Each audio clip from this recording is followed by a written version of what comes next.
Assalamualaikum warahmatullahi wabarakatuh. Perkenalkan, nama saya Nafiatul Hoiriyah, NPM 7154, Prodi PAI semester 7 kelas C. Nah, di sini saya dari kelompok 1 akan menjelaskan tentang ruang lingkup retorika dakwah. Yang pertama, itu mencakup tentang kajian teori dakwah. Nah, kajian teori dakwah itu ada beberapa. Yang pertama, ada pengertian retorika dakwah itu sendiri. Yang kedua, ada aspek pendukung retorika. Yang ketiga, ada fungsi. Yang keempat, ada tujuan retorika. Yang kelima, ada metode. Yang keenam, ada manfaat. Yang ketujuh, ada jenis. Yang kedelapan, ada gaya retorika. Yang kesembilan, ada prinsip retorika. Nah, dari yang pertama dulu, pengertian retorika dakwah tersendiri itu merupakan ditarik secara sempit dan secara luas. Secara sempit, retorika merupakan seni berbicara, sedangkan secara luas itu merupakan penggunaan bahasa baik secara lisan maupun tertulis. Nah, dari pengertian retorika dakwah itu sendiri dapat diartikan secara sempit dan luas bahwasanya retorika itu seni berbicara dengan luas atau seni berbahasa dengan baik dengan lisan maupun dengan tulisan. Nah, sedangkan fungsi retorika itu retorika memiliki fungsi. Nah, fungsi retorika sendiri itu yang pertama untuk memberi dan menerima informasi. Yang kedua itu memberi pendidikan. Yang ketiga itu untuk mempengaruhi. Yang keempat itu untuk menghibur. Nah, juga di sini ada aspek pendukung retorika. Nah, ada beberapa aspek pendukung untuk retorika dakwah. Yang pertama itu aspek berbicara. Yang kedua itu aspek lisan, yang ketiga aspek forum, yang keempat itu aspek gagasan, dan yang kelima itu ada aspek dalam berbahasa.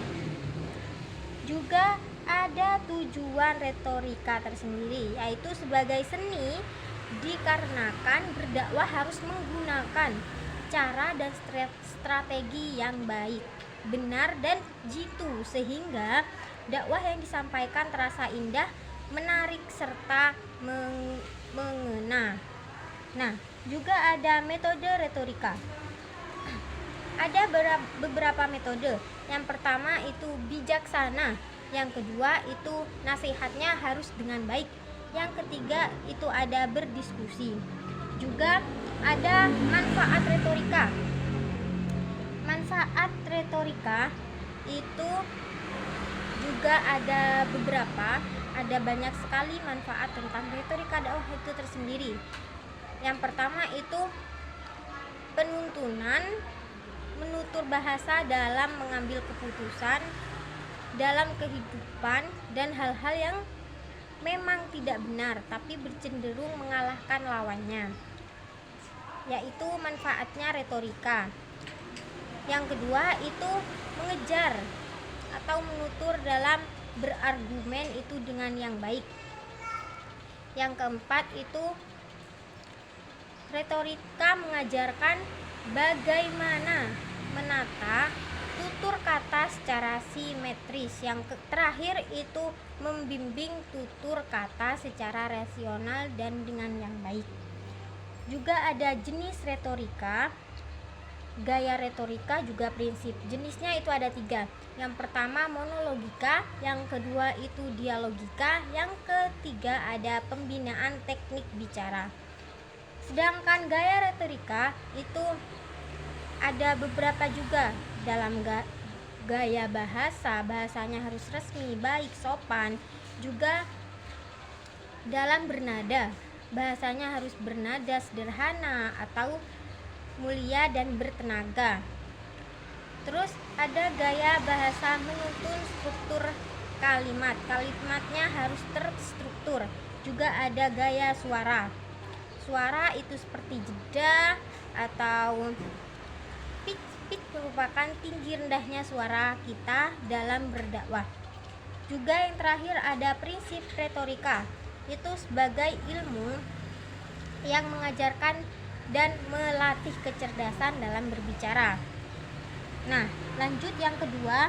Yang kedua itu ada kajian tentang dakwah. Kajian tentang dakwah itu ada hubungannya retorika dan dakwah.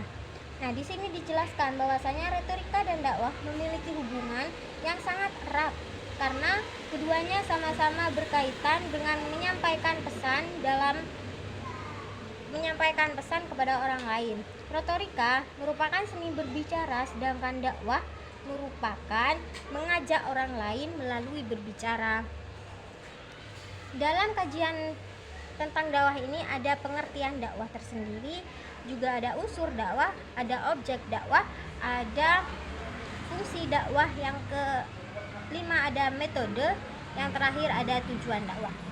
Nah, pengertian dakwah itu sendiri sudah dijelaskan di sini bahwasanya dakwah merupakan mengajak orang lain melalui berbicara. Yang ketiga, kajian tentang media dakwah. Itu ada pengertian media, ada macam-macam media, ada media online dan jenis media online. Nah, pengertian media dakwah, itu kata media berasal dari bahasa Latin yang merupakan bentuk jamak dari medium. Secara etimologi yang berarti alat perantara. Wilbur saya mendefinisikan bahwasanya media sebagai teknologi informasi yang dapat digunakan dalam pengajaran. Secara lebih spesifik, yang dimaksud media merupakan alat fisik yang menjelaskan isi peran atau mengajarkan seperti buku, film, kaset, slide, dan lain-lain. Nah, banyak jenis media online. Misalnya media online seperti YouTube, TikTok. Kita dapat melihat dakwah di dalam media-media online seperti sekarang ini. Retorika sebagai ilmu pengetahuan. Nah, itu retorika dan dakwah merupakan dua bidang yang memiliki kesamaan dalam menggunakan komunikasi yang efektif, namun masing-masing memiliki tujuan dan konteks yang berbeda. Sebagai ilmu dan pengetahuan, keduanya mempelajari bagaimana menyampaikan pesan dengan cara yang meyakinkan dan mempengaruhi pendengar. Jadinya manfaat retorika dakwah itu sendiri yaitu sebagai komunikasi efektif, meningkatkan pengaruh, mendorong refleksi, dan menyampaikan yang inspiratif. Nah, mungkin cukup sekian penjelasan dari saya sendiri. Jika ada tutur kata yang kurang baik, kurang berkenan, mohon maaf sebesar-besarnya. Kurang lebihnya mohon maaf. Wassalamualaikum warahmatullahi wabarakatuh.